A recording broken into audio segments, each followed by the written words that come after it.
Benvinguts al nou curs. Abróchense los cinturones y despegamos. Som-hi.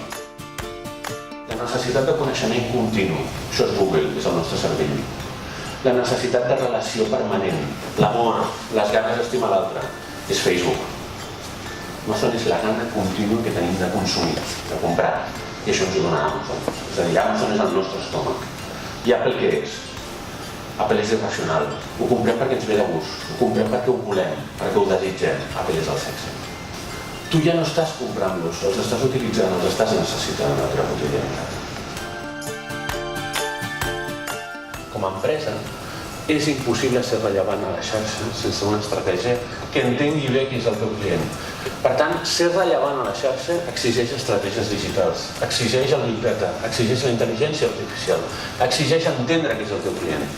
O dirigeixes el teu màrqueting, dirigeixes el teu servei, descobreixes el teu client i li dones una proposta de valor ajustada al segment del jo o no en rellevant.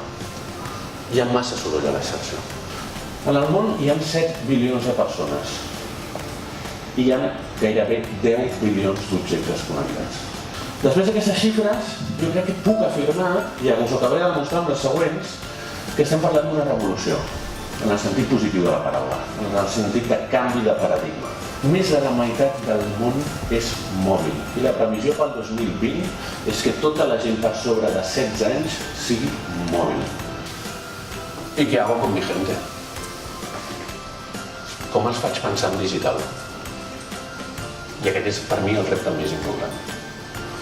Com ajudo a la meva gent a començar a entendre el paradigma digital, com atraic nou talent a la meva companyia que pensa en digital i com ho faig compatible amb el business as usual. Perquè malauradament no puc agafar, tancar durant 2 anys, reinventar-me digitalment i volver a abrir. Això ho he de fer on go, compatibilitzant les dues coses.